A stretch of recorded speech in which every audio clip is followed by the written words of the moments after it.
বাংলার এক একটা কমিটির উপরে যে অত্যাচার আসছে, ওকে নিয়ে আসলে কীর্তনিয়ারা বয়কট করছে, তারপরেও তারা দীনকৃষ্ণ ঠাকুরকে নিয়ে আসছে।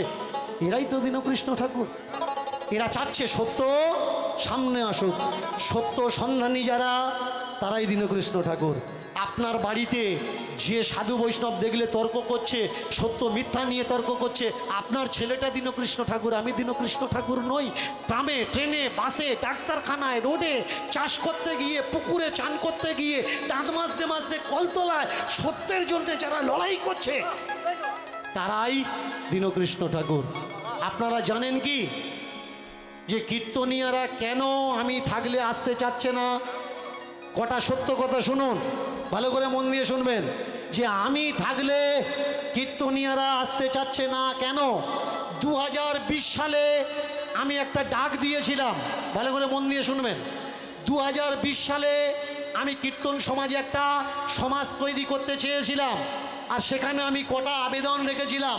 প্রথম আবেদন, কীর্তনিয়ারা মাছ মাংস খেতে পারবে না। ভালো করে মন দিয়ে শুনবেন, কারণ এরা হরিবাসরে গিয়ে মানুষকে জ্ঞান দিচ্ছে মাছ মাংস খাবেন না, নিরামিষ খান। তাহলে এরা কেন মাছ মাংস খাবে? প্রথমত কীর্তনিয়াদের মাছ মাংস খাওয়া ছাড়া লাগবে, কারণ যদি তারা খায় কীর্তন কমিটি তাদের স্টেপ নেবে। 2 নাম্বার, কোনো কীর্তনিয়ারা মেয়ে ছেলে হোক বা বেটা ছেলে, কোনো অবৈধ লাইন সম্পর্ক তাদের থাকবে না।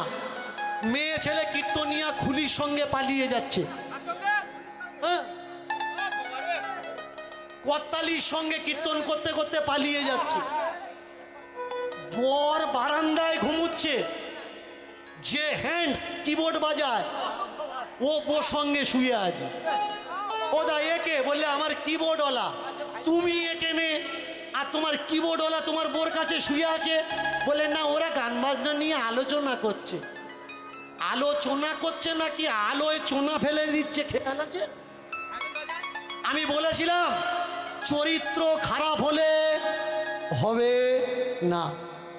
এবার শুনুন তার পরের প্রস্তাবনা কি ছিল। পরের প্রস্তাবনারা কীর্তনিয়াদের মদ, গাঁজা, বিড়ি, সিগারেট, গুটকা, খৈনি খেলে চলবে না। আসুন আমরা একটা সংগঠন তৈরি করি। তাহলে সংগঠন তৈরি করতে গিয়ে দেখলাম কোনো কীর্তনিয়ারা আমার সাথ দিল না। আজকের আমি থাকলে যারা আসতে চাচ্ছে না, এদের চরিত্রের সঙ্গে মিলিয়ে নিন। এরা মদখোর নয় তো, এরা চুল্লুখোর নয় তো, এরা গাঁজাখোর নয় তো, এরা মাছ মাংস খাওয়ার লোক নয় তো, এদের চরিত্র ঠিক আছে তো। এর জন্যেই এরা আসতে চাচ্ছে না, কারণ ওরা ভালো করে জানে দীনকৃষ্ণ ঠাকুর যে আসরে থাকবে, আর আমরা যদি যাই জন্ম থেকে যে ময়লা আমাদের ভিতরে আছে সার্ফ দিয়ে কেচে সাফ করে দেবে, ওখানে যাওয়া যাবে না। প্রেম সে বলুন, জয় গৌর হরি বল।